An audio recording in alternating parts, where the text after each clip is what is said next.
I believe Earth is a gift. I thought it was a prison planet for a while, man. When I first woke up, I was like, I think we were enslaved and all that. So I think because we have amnesia, say that you're up in universe and cosmos in heaven, and you're like, man, Earth looks so interesting and fun. I've experienced everything. I want to experience something other than what I've experienced. What can I do to experience something novel, something new? Well, let me wipe my memory clean so I don't remember everything I've done before. Go down to Earth in a free will planet and let me see if I can still figure out who I am. We come down to Earth, we forgot we did this to ourselves, and then we're like, holy crap, man, why the heck would I do this? I wouldn't have done this to myself. The devil did it to me.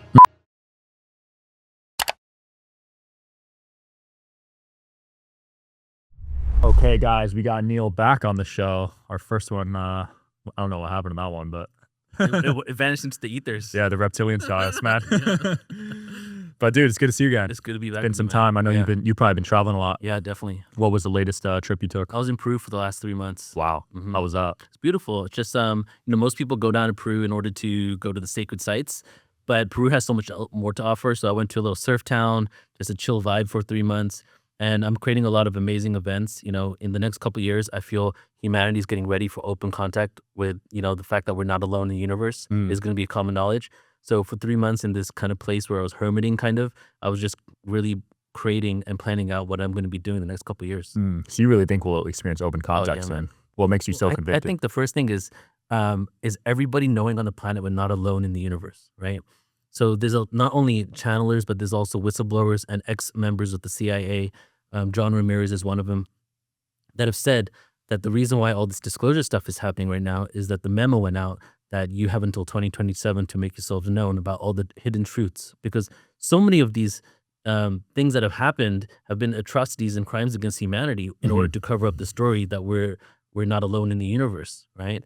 So on some level, there's a little resistance because there's a whole group of people that want this to come out. And then there's the other ones that are afraid they're going to be held accountable for all the crimes that they've committed over decades for this. Wow. But no matter what happens and no matter how disillusioned people are, we can't deny that conversations that we thought would never happen, especially in Congress, for example, when one of the whistleblowers was in Congress and they asked him what he thinks these beings are, he said projections of higher consciousness. That was in Congress. All the congressional members we see every day on TV were there. Those conversations never happened before. So we're moving closer and closer to it. And by 2027, the first step will be is everybody knowing we're not alone, right? We might not have open contact in that moment, but as soon as we all are on the frequency that we're not alone and we're aware of it, all of a sudden the gates open up. And soon after that, we could have open contact. I honestly feel that in our lifetimes, we're going to have interaction with ETs. That'd be cool. Yeah. Do you think ancient civilizations operated that way with ETs? Yeah, definitely. Well, I feel like we go through cycles, right? And if you look at a lot of the religions and civilizations over the last 2,000, 3,000 years, you see that their calendars are very linear, especially the Roman calendar. That was like the construct of linearity, really. And then the Piscean calendar into Christianity. But if you look before that, you see that the Mayans, the Aztecs, the ancient Chinese, India, talk about time being secular. And within that, they talk about rises and falls of civilization. And if you go into some civilizations like ancient India, they talk about an evolution of consciousness, an elevated consciousness. So I feel that we've been at stages, I don't know how many times the cycles happen, but we've been at stages where the consciousness has been so high that we've been able to interact with beings, either communicating through our consciousness or them actually coming on the planet. And then as we fell from grace, so to speak, from these higher levels, we basically entered a realm of amnesia where we forgot who we were. We forgot our connection to the cosmos. And right now what's happening is that a reemergence and a remembering. And speaking of time, our calendar's been modified too, right? It used to be 13 months. Yeah, exactly. Well, the calendar's been distorted and manipulated so many times, right? And even it was Julius Caesar, the Julian calendar, right, was the first one. And then the Gregorian calendar just added and kind of solidified what Julius Caesar had put in. But it's been shifted so much. Even the zodiacs, there were 13 zodiacs at one point. Right now we have 12. So by creating this distortion and then us using it as doctrine as this is what it really is, that just creates a further disconnection from the truth of who we are. And I feel on some level, some energy, some entity, something wanted us to be disconnected in order for us to not be able to tap into our true potential. Because if we do that, then we become sovereign beings and we're able to make some real changes and not have to rely on the power that are in order for us to basically have the lives that we want. It makes you wonder because a lot of people are into astrology and numerology right now, but if the Mhm. time calendar's been altered, wouldn't that mean it's false? Yeah, so that's something that I've kind of been wondering as well, because there is what I've seen in the 12 zodiac calendar is I do see a lot of truths and I see a lot of connection in there. Mm. And it could be that when it gets to a point where you convince the whole population of one type of way of living, that maybe it becomes actually true to us. Wow. We actually created their own consciousness. And that would go into the whole concept of this being a simulation, and we are the creators of the simulation. So if we are the creators of the simulation, what we're really doing is we just are unaware of it. We're actors on the stage that forgot we're acting. So what we're doing is we're creating unintentionally. So when we have these things and these components that we adopt, these belief systems we adopt, we're unintentionally manifesting in this reality, right? And it becomes doctrine for us. But what's happening right now, part of the shift in consciousness, is us realizing we're the script writers, we're the directors, we're everything, we're the actors. And then we start actually creating the reality we want intentionally, Mm. consciously, right? And like I like to say, we become like Neo from the Matrix, Mm. at that point. We can manipulate space time, right? And we're no longer a victim to the elements because in this third dimension, we are a victim to the elements. We need a certain amount of nitrogen, carbon, oxygen. We need to be in the Goldilocks zone, right? Yeah. All these different things.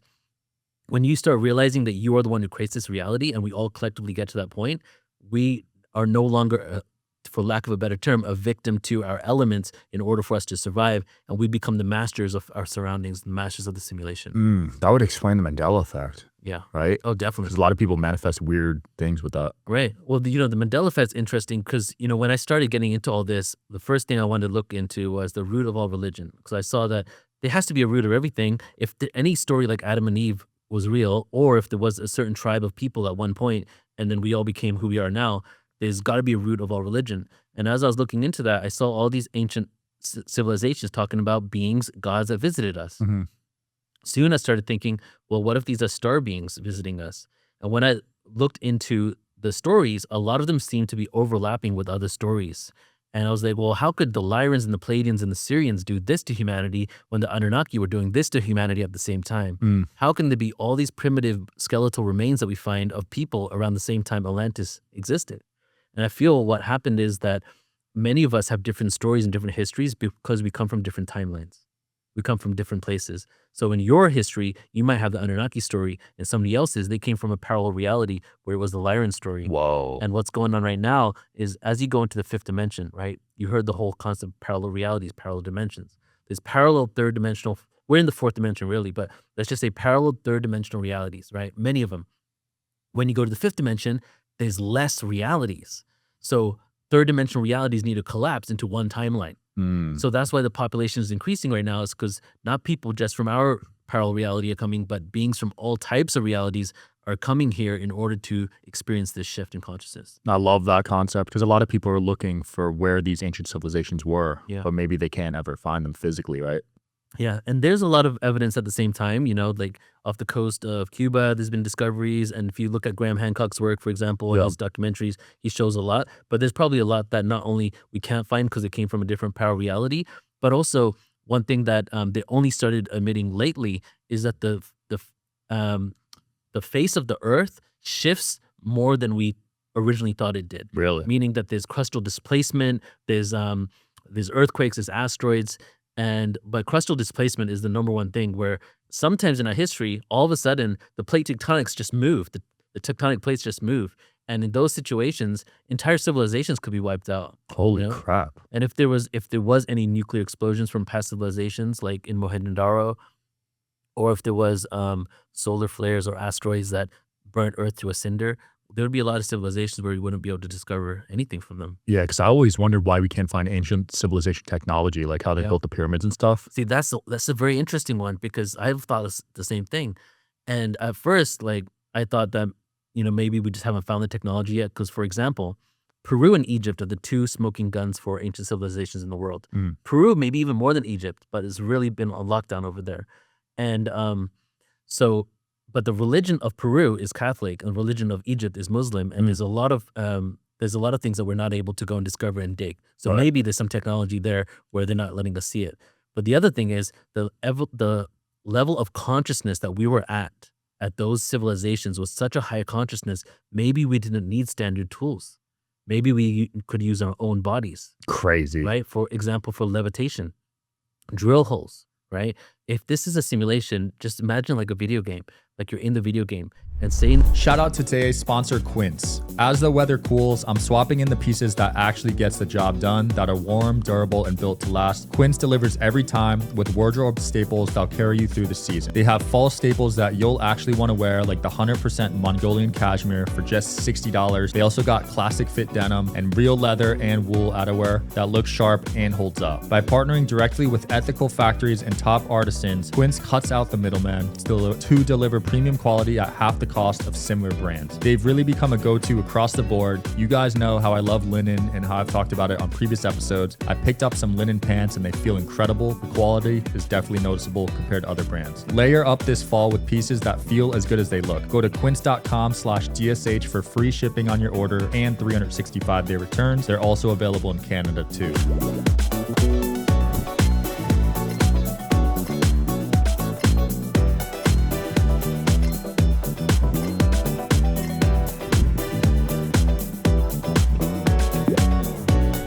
the video game, you have chisels, right? But then you've created a game, another level. The coders created a level that if you go through this game and you beat the final boss, which is the shadow of that realm, when you go into the next video game, you're now going to have the abilities to actually like have laser pointers like Superman. Wow. But all it is code in the game, right? So we can't think of it like that because we're limited to the belief system that this is all we can do with our five senses. But if this is a coded reality, the code can shift in order for us to do pretty much anything. Yeah, I feel like we're capable of so much more. You're starting to see with the telepathy Yeah. tapes, right? With Exactly. autism, like that's Yeah, just oh the man, first I mean, step. the telepathy tapes are mind blowing, right? What's going on, especially when those kids are meeting up on the same hill and they didn't even know each other. No, And then when they met each other on a Facebook group, they knew each other's names because they were meeting up in a different realm. that's crazy. And that like, I mean, and now that's coming out into the mainstream, right? So that's only scratching the surface of what we're capable of. I've had people that remember past lives in Atlantis saying they could swim underwater, hold their breath for like Yeah. 20, 30 minutes. You know, they had fins on their arms. So I think we just adapt to our environment, right? Yeah, exactly. Wow, that's so fascinating. There's movies about how we're only using like 5% of our brain. Yeah. Well, we're using a little more than that, but the thing is that there's parts of our brain that are dormant and are not fully used to its full potential. Plus our DNA, right? There's the junk DNA. There's parts of our DNA that we can't even tap into. Right. And not only that, we only see a fraction of a percent on the light spectrum, right? So there's even parts of our DNA that exist in the light spectrum that's not visible to our own eye. Yeah, I just saw you do a video about this. Why can't most people see aliens, right? Yeah. So they can't see that light It's the spectrum. frequency. Yeah, frequency is the whole thing. So if someone had really high frequency, do you think they'd be able to see more aliens? See, I don't know if it's high or low, so we can talk about that for a second. Is that we've been in the Kali Yuga, the Dark Ages. There's three themes of that age: hierarchy, authority, delusion. Okay, what's right is wrong, what's wrong is right. And you can see that in the world. Hierarchy and authority, that we consider everything to be higher than or lower than, right? For example, the Schumann resonance is a very low frequency, but it's a really beautiful frequency that can connect you to the consciousness of the planet, right? So it's more about harmony compared to disharmony. Mm. So the frequencies on the planet have been very disharmonic, and we're shifting into a harmonic frequency. There's certain levels of that harmony, different octaves that we can be at that will perceive things. So when we collectively experience harmony on this planet, we're going to be able to see a lot of what we can't right now. And I feel that Earth is the biggest light show in the universe, that there's probably, I don't know, thousands, if not more, craft just rotating around us, beings that are in other dimensions around us, that they're watching us. And that's situation is that they vibrate at a frequency where we're not able to perceive. And the shift in consciousness, part of that is the remembrance. There was one word that I would say it's all about, it's remembrance. And we are collectively experiencing amnesia. We don't remember who we are. We don't remember our past lives. We don't remember our ET lives, Mhm. right? We're the only planet supposedly in this galaxy that has full amnesia. So when we start healing amnesia and having remembrance, and we heal ourselves, do the inner work, because imagine right now if an ET showed up, right, to our governments, what would you think they would do? Probably fight back, get weapons, get scared, Right. put fear out. The reason for that is because we have so many inner demons, if you will, and things that we haven't dealt with within ourselves that we're projecting it outside. So when we heal ourselves internally, that's when we create a harmonic frequency, and that's when we can have open contact. And a lot of the people you've had on here and people I've worked with are people that are always doing that inner work. And so they're getting to a point of inner peace enough to have relay communication with these beings. Right. So it'll be, the first thing will be, first thing will be that the world will know we're not alone. The second part of contact is channeling. When people know we're not alone and they're doing the inner work, we're going to start communicating with other parts of the universe through our own consciousness. And then I feel after that, we might have some landings. Have you done any forms of channeling? I tried the one Stephen Greer recommends. Yeah. The CE5 app. Yeah, I tried it in Sedona because I Yeah. could see all the stars. Yeah. I saw how'd it go? some interesting stuff. Yeah. Not enough to like fully convince me. And it was also my first time though. Yeah. So maybe I have to So work what, on it. you thought it might have been a satellite or something? There was weird things moving. I'll say that. Mhm. I didn't know what was going on, but Yeah. no like telepathy experienced. Yeah, yeah. So I haven't had, I've had many sightings, but I haven't done it through meditation. They've been random. You know? Really? Like, you know, Corona del Mar, No. California. So it's between Laguna and Newport. I've seen quite a few sightings there. I saw one where there was cloud cover, right? It was like the marine layer at nighttime, and then there was 5. Like it was almost like somebody had a lamp at the top of the clouds, 5 of them, and there was projections of light all Whoa. the way around, and it had to be 2 or 3 football fields wide. Holy crap. But the biggest one that I saw that was almost like, I'm still racking my brain, did it even happen? But I know it was there. It was in broad daylight. I saw a craft in Corona del Mar and a wormhole open up, bro. It went Whoa. through it. It looked like it was going into hyperdrive. Whoa. Yeah. Just like the movies. Yeah, yeah. And so I've seen things like that. I haven't really sat in a meditative state to do it. I did work with Stephen Greer for a while, so I was filming his events. You know what I mean? So you saw him do it? Yeah, I saw him do it. That's crazy. Yeah, there's guys that take hundreds of people out in the night sky and do it, and Yeah. everyone witnesses the same thing. Right. It's nuts. Like there's something to that. I feel a lot of times when we see these beings, we're seeing like our own star family, our ancestors. And some channels have said that a lot of times when you see a craft, it's actually your family that's coming to visit you. Wow. That we have like that much of a connection to who we're actually seeing. It's that intentional. Do you think all humans have star families? Well, there's Earth seeds and then there's star seeds, right?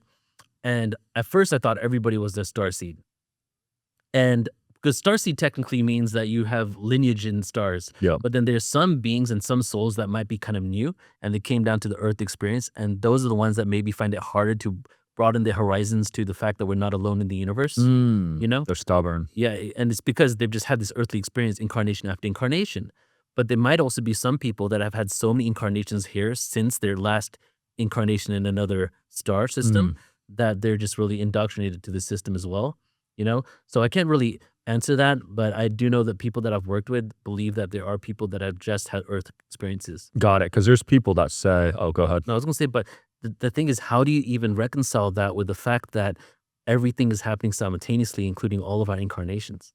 You know what I mean? Yeah, time doesn't exist. If time doesn't exist and this soul is just on Earth all these times, does it mean that this soul only has experience here, or is it also experiencing itself infinitely in parallel dimensions and realities? That's interesting. When you hear people say Earth is a prison planet, do you agree with that at all? No, I believe Earth is a gift. Really? Yeah.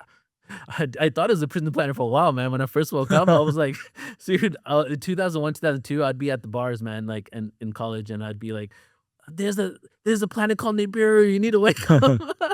And like, I think we were enslaved and all that, right? Yeah. So I think what happened is, because we have amnesia, it's kind of like this. Let's explain it like this. So say that you're up in universe, in cosmos, in heaven, and you're like, man, Earth looks so interesting and fun. I've experienced everything. I want to experience something other than what I've experienced.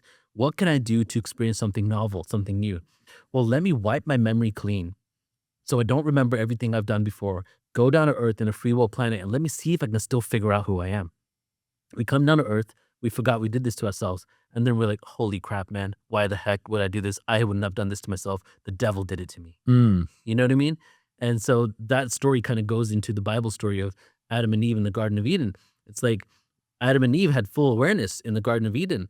And then the snake convinced them, but it didn't convince them. The snake gave them the option for free will. And the snake said, would you like to be in heaven where God wants you forever? Or do you want to go down into this lower dimensional reality and experience things infinitely and have the free will to do so? So Adam and Eve, right, using that story, said, yes, let me go ahead and do that. We want to experience everything. They went down, but little did they know their memories would be wiped clean of heaven. So then all they remembered was the snake made me do it. The devil did it to me. That's where the concept of original sin comes from. Thinking that, you know, that we were cast down here, that the devil put us down here and created this reality of distortions, delusions, and manipulation. But I feel that we made that choice ourselves. Where are you at with the whole free will versus destiny debate? I keep going Yeah. back and forth myself on it. Well, I feel the universe exists on a paradox. Okay. And the thing is, the human mind is all about cognition and all about coming up with solutions. And because of that, we can't fathom a paradox because our brain is wired to try to come up with a solution. Right. But a paradox is literally the opposite of that. But you are solid, but you're also a frequency, vibrating. Paradox. The universe is infinite, but it's also finite. Paradox. Everything exists in a paradox. So free will exists, also predetermined reality exists. So what I call it is predetermined free will. Wow. And the part of that is that all realities and all possibilities already exist. It's all predetermined. But you have free will to shift your frequency to jump from any reality you're going to be in. Interesting. That is fascinating. So you think we just live every single scenario, but you kind of get to guide. Yeah, you get to guide. That's why when we become awake and we shift our consciousness, then we get to guide more intentionally. Right now, we're just randomly jumping from experience to experience, not knowing that we're creating it. I love that. I love that. Because I do think the more effort you put in, the more likely you are to get results personally. yeah. But some people say that's already predetermined, but I don't know. Right. So, and also I think that there's certain contracts and meetings that you're going to have predetermined through your life, but how you get there is up to you. Right. Really? No matter what, you're going to meet a specific person, but yeah, you have the choice to get there. So you believe in like soul ties, soulmates, Yeah, for sure. twin flames, all that? Twin flames, I'm not so sure about, just because of the way it is out there in the, I guess you can call it mainstream spiritual world. Yeah. You know what I mean? But I don't know if we're completely tied to one person because I do feel that our souls split into multiple people and they live out different. Sometimes, for example, there might be two Seans on this planet. That's your soul split in two, but the other one's in Kazakhstan living his life and you'll never meet him. Really? What causes that? Just because we want to infinitely experience ourselves. See, if you think of us being in the first, we're not only in the third and fourth dimension, we're in the first, second, third, fourth. Okay. We're in the lowest of dimensions.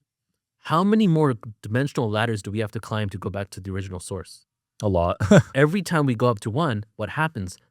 Versions of ourselves that have been fragmented to this one come back into wholeness, come back into wholeness, come back into wholeness. What happens when you go to the end of it?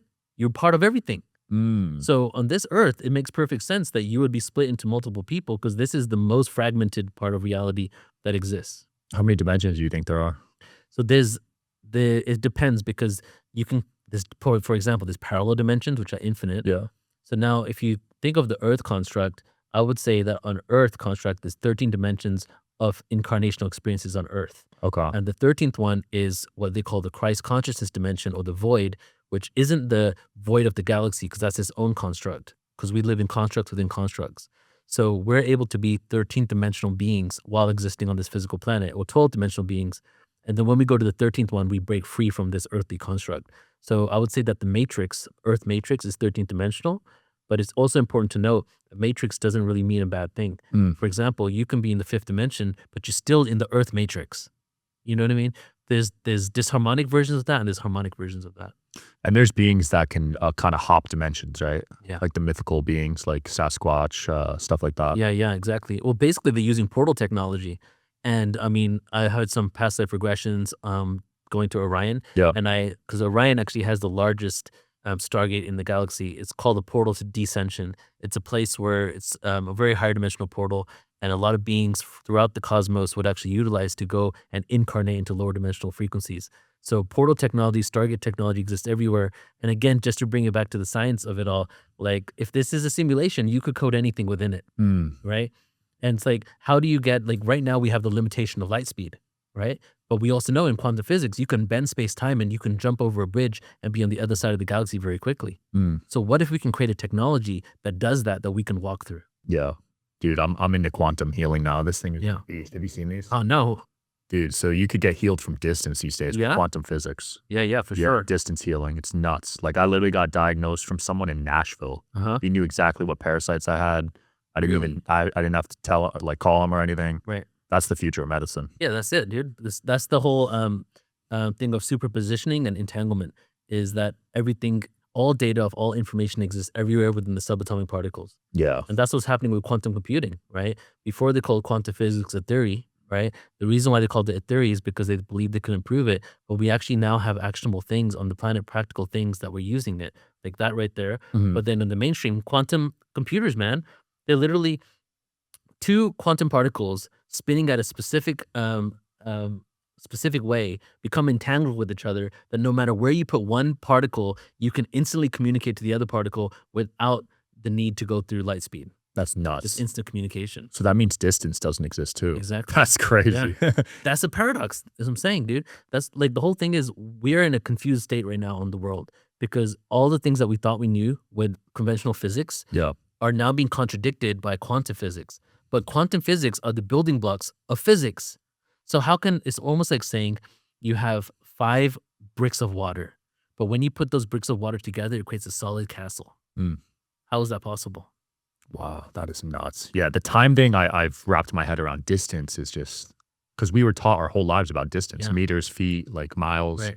Like it's just all irrelevant It's a useful story when they say that's why we're not visited by ETs, because how would they come here? because they're so far away. Yeah, exactly. Yeah. And why, if they live for 5,000 years, why would they spend 1,000 years in a spaceship to get to us? Right.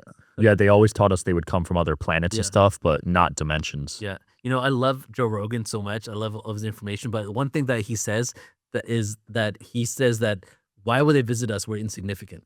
Mm. You know, he believes that like why would like we're just one We're civilization. ants, yeah. We're nothing. And we're so primitive, you know.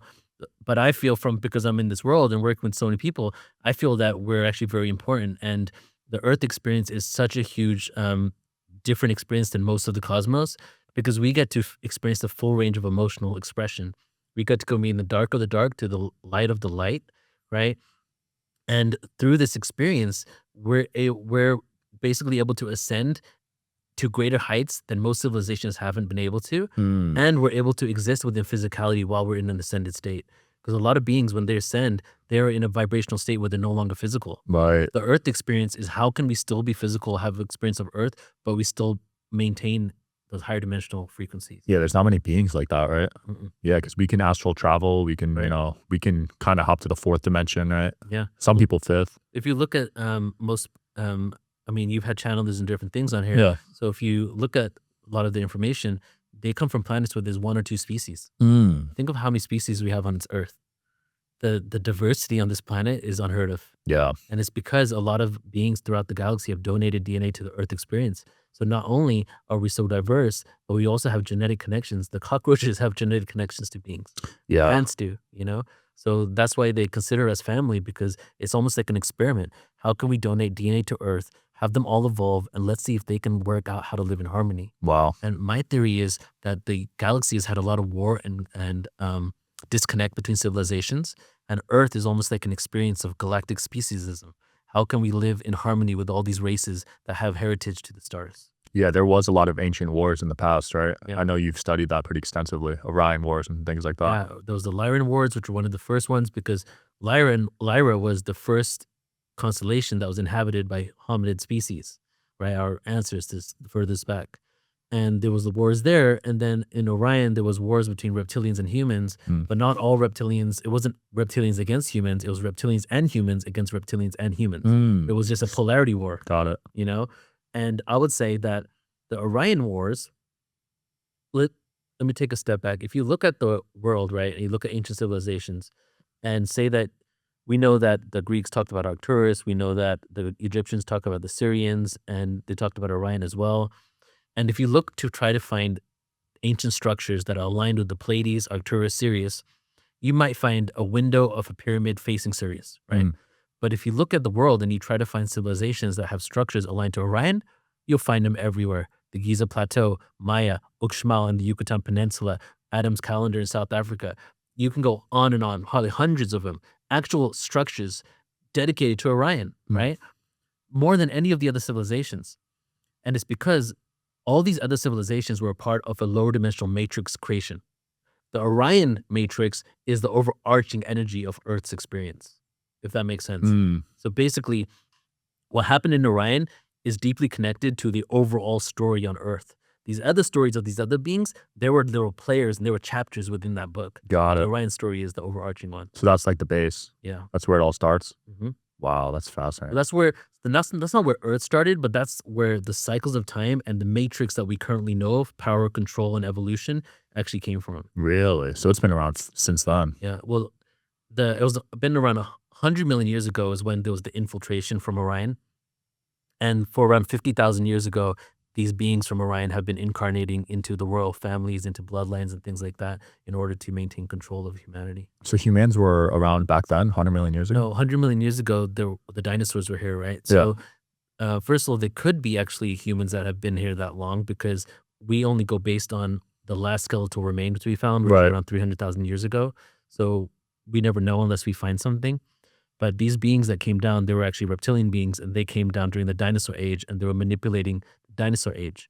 So what was happening 100 million years ago is the Earth's consciousness was not at a level where beings could incarnate with memories.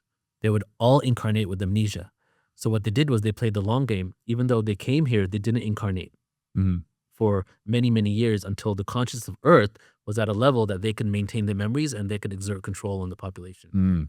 What do you think of these scientists trying to bring back the dinosaurs and the mammoth and all that? Yet by cloning them, Yeah. I don't know. I don't know how I feel about that. You know, I ultimately I'm hopeful that everything is going to be okay. You know what I mean? Yeah. And so when it comes to what they're doing with dinosaurs and trying to clone them, I really don't have an opinion on it. Jurassic Park, know? man. Come on. I know, like that's the thing. There's so many movies, even with AI and Terminator. Yeah. You know what I mean? I think AI is going to help us, not destroy us. There's probably a dimension where it destroys us. Yeah. I'd imagine. Well, I know some speakers that spoke on Portal to Ascension that have talked about AI taking over whole entire systems, and Yeah. Ishmael Perez. Yeah. Yeah. well, he was here too, right? And, Yep. But then there's also civilizations that have an AI that's operating all the management and all the agriculture and everything on the planet. Hmm. And they're able to go out into the cosmos and interact with people like us. Yeah. Yeah. The more I look into movies, the more I realize everyone's just channeling. Like Star Wars, Star Trek, all that stuff is possible, right? Well, I mean, Star Wars, the prime directive, the law of non-interference, right? Mhm. That's straight up either channeled or he went to an event where he heard about this, because Earth has been under quarantine for some time, meaning that the level of consciousness of Earth was at such a level, at a lower level, that beings did not want to come and interact with us because we needed to evolve to a certain state of consciousness. Mm. So there was the law of non-interference. In Star Trek, they literally have that where you cannot interact with a civilization that hasn't got to a certain level of consciousness so that they can interact with the rest of the world. Wow. Right. And there's also Gene Roddenberry, and there was events back in the day in the 90s and 80s, and that were actually in the 70s too in LA, where some of the people that I work with would say that, you know, Gene Roddenberry and George Lucas would actually attend these events to channelings and seances and get a lot of the information from there. Interesting. Plus, these guys are connected to the secret space program as well. You know, the Pentagon and all the UFOs, the UFO crash retrieval teams. Mhm. I feel that they're getting a lot of information from insiders. Yeah, the UFO crash retrievals, that's a real program. Yeah. I've talked to some people. Like, Mhm. I know people think that's a conspiracy, but there's teams that are designated Oh, to yeah. do that. Yeah. I mean, and there's so many whistleblowers now that are putting their lives on the line by coming out and talking about it. Yeah, that's nuts. What do you think's their mission with just retrieving that stuff? What their mission was? Yeah. Well, it's probably multifaceted, but when it comes to what they were saying, it looks like that their mission was in order to reverse engineer this technology to basically further the militarization Mm. of the organizations that were taking this technology, right? But then also, because what happens is the military, if it's not against national security, this is how it works. If it's not a threat to national security, they have to tell the public, Mm. right? But if you're a private organization, you have the rights not to reveal intellectual property. Mm. So what they would do is they would get these UFOs, they would have the private corporations take the UFOs and work on it. And now, even if it's not a threat to national security, they don't have to disclose it. Wow. And if you look at something, for example, Edwards Air Force Base, which actually goes into the Grapevine of California, if you know the Grapevine, right after Six Flags Magic Mountain, Yeah. right? That whole area is so many UFO sightings, man. And so they actually have the Edwards Air Force Base extends all the way there. And if you look at, when I looked before, you could see on Google Map, I forget what company it was, Bigelow, something like that. They actually have a facility inside the military Air Force Base. So a lot of times the private companies rent out space from the military so that they can actually do the tests on the craft in the military so that they could exchange information. That's nuts. Have you been to Skinwalker Ranch yet? I haven't. Have you? I'm about to go. Yeah, really? You want to feel- come? Yeah, yeah. Dude, when are you going? So I'm going to Salt Lake in 2 weeks. The founder of Skinwalker Ranch, he's like a billionaire, I think. He's coming on the pod. Oh man, But the sightings there have been nuts. yeah, Have you looked into that place? yeah. I mean, I've seen documentaries and everything. Yeah. See, that's the whole thing. Is the paranormal connection over there as well. Yeah, I'm always fascinated Experience. with why certain regions get so many more sightings. Yeah. Like, what do you think? All right. So my thought on that is, in order to explain that, I need to talk about. Are you familiar with Aseti Ranch in Seattle? Not Aseti Seattle, but in Ranch. Washington, Nah. Portland area. So it's called the Enlightened Center for Extraterrestrial Intelligence. It's a retreat center where they've been doing ET contact for quite some time. Mhm. Right? James Gilliland, he's the owner of it, and over there's a mountain called Mount Adams. Mm. Okay, and if you go to this ranch and you look at the mountain, not only during the day but at night, there's lights everywhere, man. Literally, like just lights, UFOs. I was there once and I saw a black helicopter land on the mountain and military come out of there and go to one of the places the lights were. Whoa. Like it's under that much surveillance, right?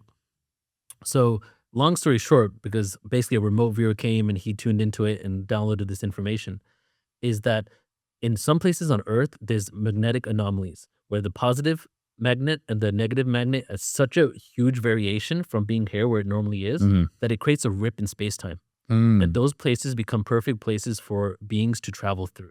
Got it. So what was happening in Mount Adams is that there was a polarity shift.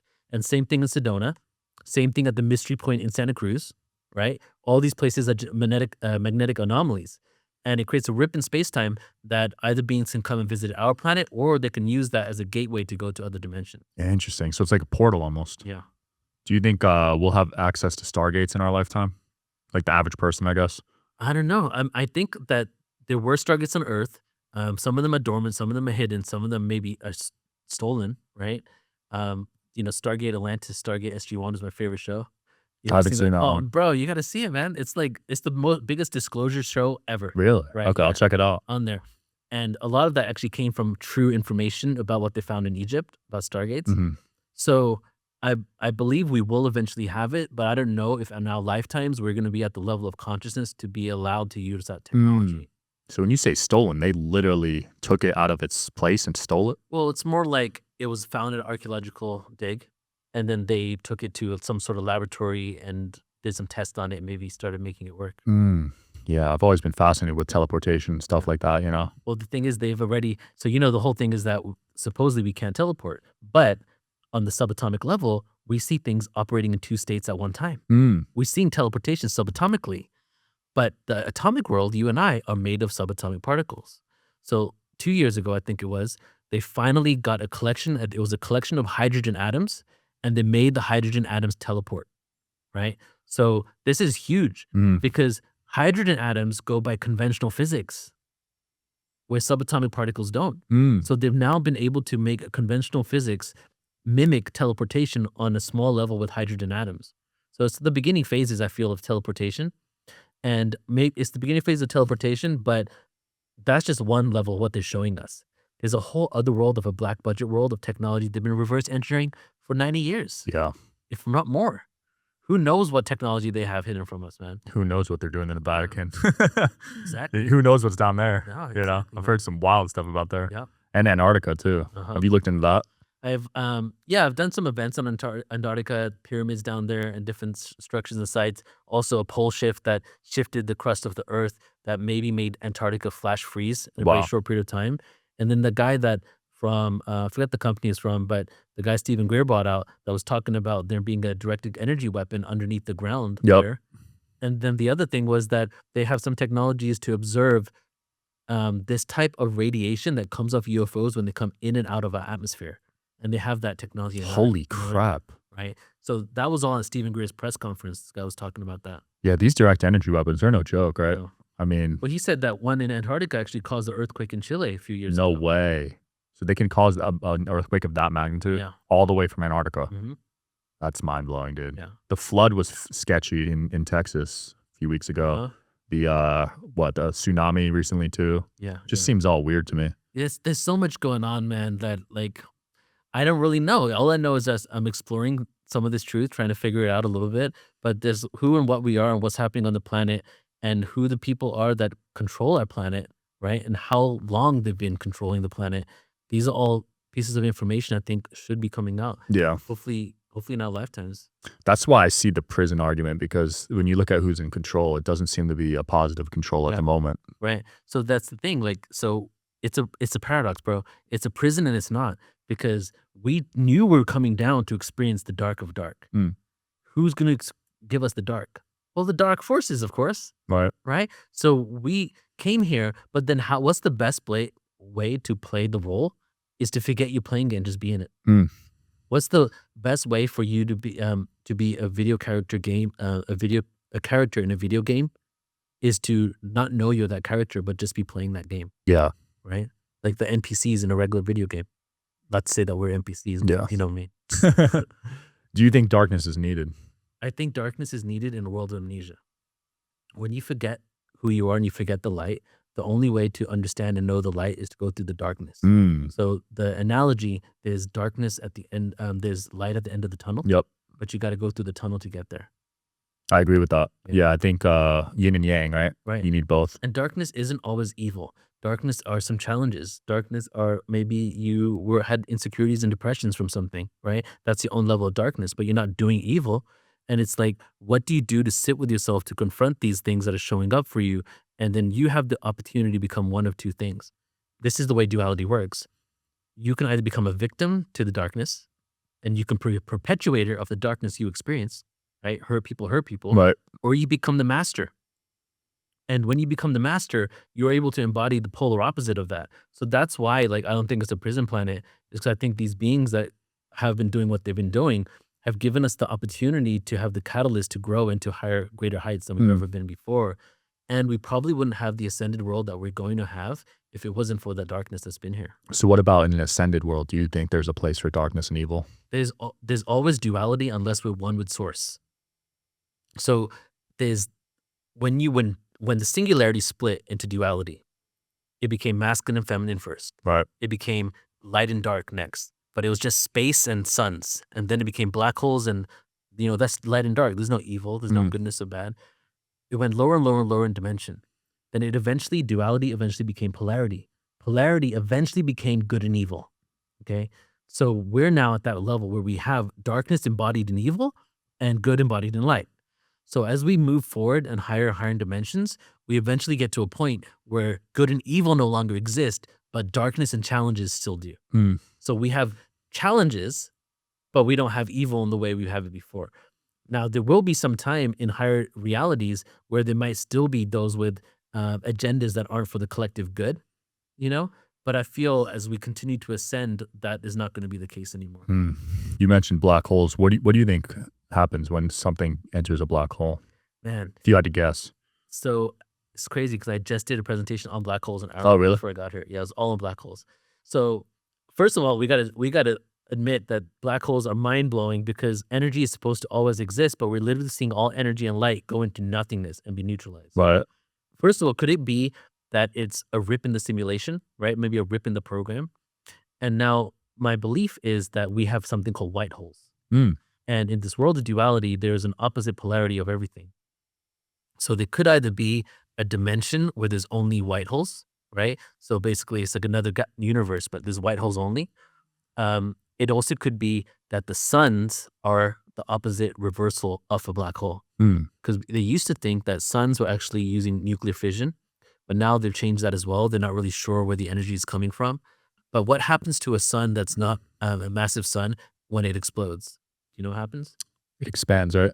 And then it becomes a black hole. Oh, wow. It implodes on itself and becomes a freaking black hole. Interesting. So all the energy goes back. Yeah, the gravity pulls it back in. But if it's massive, bigger than that, then it's so big, it just explodes and becomes whatever. Like it just becomes a supernova. But suns become that. So I have a feeling that the energy that goes into a black hole, because there's smaller black holes, but then there's supermassive black holes like our galaxy has, every galaxy has. So maybe they go to different places. Maybe it's a portal to another dimension, another galaxy. Maybe you can come out of a sun through a spaceship in another place, right? Could be multiple things. And but then also the third thing it could be. So I said it could be the sun, right? It could be going to another dimension. The third thing is that what we've just figured out over the last decade is that supermassive black holes have a reversal period where they become white holes. Hmm. So 3.5 million years ago, our supermassive black hole in the center of the galaxy reversed polarities and spewed out energy. Holy crap. And we can still see, because we're looking in time when we're looking back, Right. we can still see the remnants of that. And they said that the explosion would have been so massive that even though it was 26,000 light years away, we would have seen the matter coming out of the black hole from our planet. That is nuts. Yeah. Yeah, the solar system fascinates me, like how a planet is formed, Right. like just mind-blowing stuff, right? Oh, it's so anomalous. Like talking about how planets are formed, if you don't mind me talking Yeah. about that. Like, what's crazy is like the sun has equal gravity all around.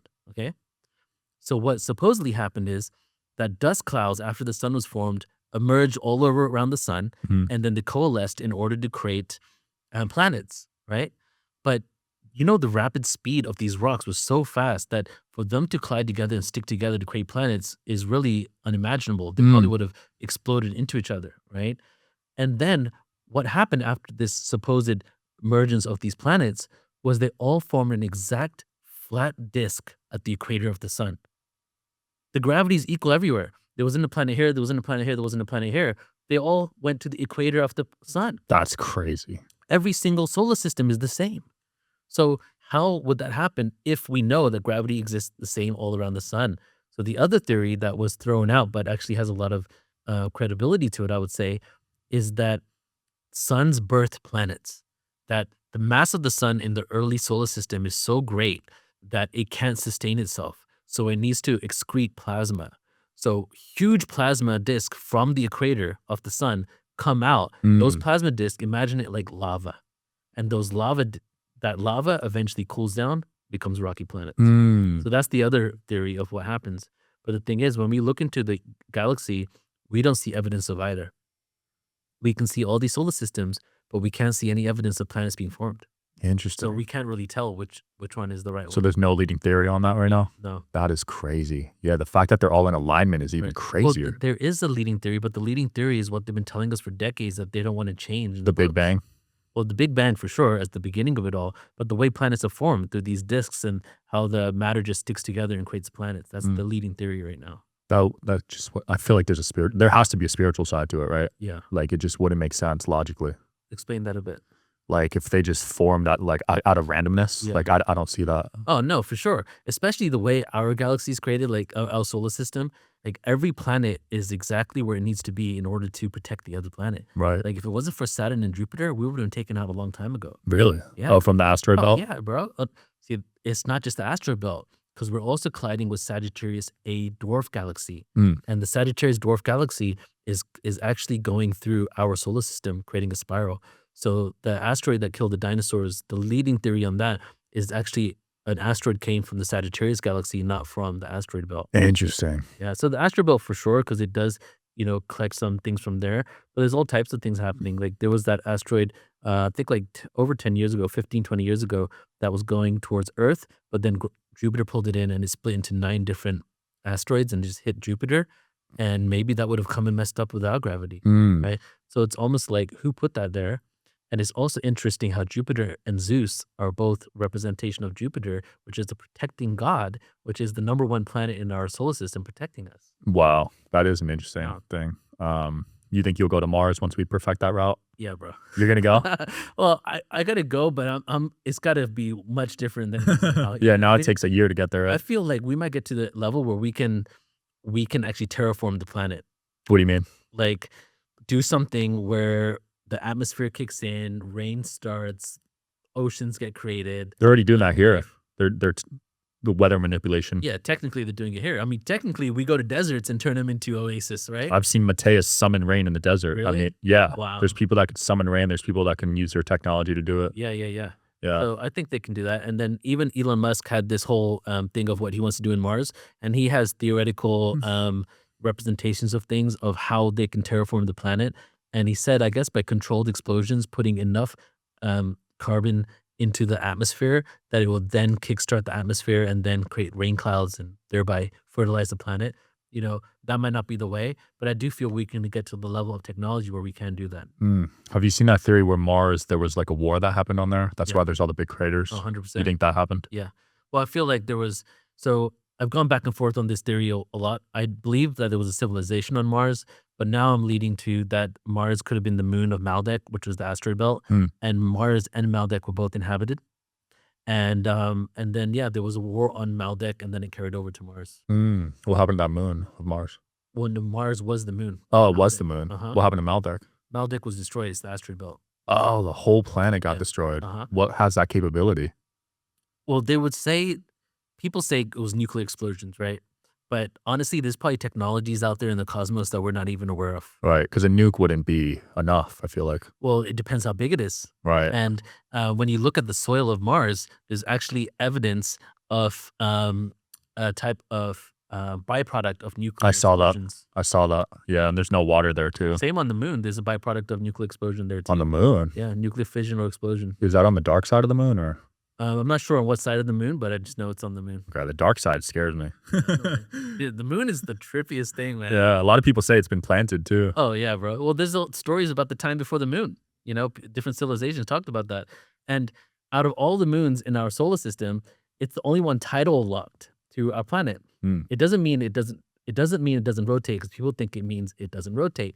But it's literally like going like this every time it moves. It's almost like nothing to see here, folks. Nothing to see here, folks. Whoa, It just keeps going with the Earth. that's actually So look- crazy. I didn't know that. So they don't want you to see that side. No, and it's the perfect size, yes, plus or minus an inch or so, maybe, for it to block out the sun completely. Like, Hmm, it could have been a few feet more, it could have been 100 miles less. facts. Perfectly there. The ratio of our Earth to our sun, of Earth to our moon, is the largest, the smallest difference than any satellite from any other planet or any other moon in our solar system, Hmm. right? So there's just too many anomalies with it. Dude, yeah. Now that you said the perfect sizing, I'm gonna always be thinking about that. But it blocks out the sun during eclipses perfectly. Right, exactly. Why? Like it could have been any size. Yeah. There's no way that's a coincidence, right? I don't No. believe in coincidences. No. Well, like, if you look up just the probability of these things, it's just astronomical. 1 out of a trillion to be there. You know, That's nuts. Yeah. Wow. Dude, when's your next event? I know we're talking about filming maybe at the next one. Okay, so I do events online all the time. So I have like what's coming up next? Yeah, every single week every single month I have around 3 events. Right? Wow. We do around 30-40% of it's on extraterrestrials, another 20% on our true history. The rest are spiritual tools and practices. But our next live event is New Living Expo in the Bay Area, April 17th to 19th next year. And it's we have like 7 rooms, 7 or 8 speaker rooms, 145 vendors, about 200 speakers going to be there. Nice. So it's going to be great. Yeah, you're helping a lot of people, man. Appreciate what you do. Where else can people support you and find you? Sure. So you can check me out at portaltoascension.org. And all my events are there. We have a register for replays. I've done over 4,000 of these events, right? And so if you sign up for my website, you get hundreds of hours of free content. And what I'd like to say about my website is basically it's a one-stop shop for consciousness. So not only if you are somebody's in this world that you want to learn more tools to be able to teach this to the rest of the world and yourself, or if you're just waking up and you want to find one place with everything you need in order to help usher you into a greater knowing, then you can check out our website. Awesome. Check them out, guys. That was a really fun episode. I'll see you next time. Peace.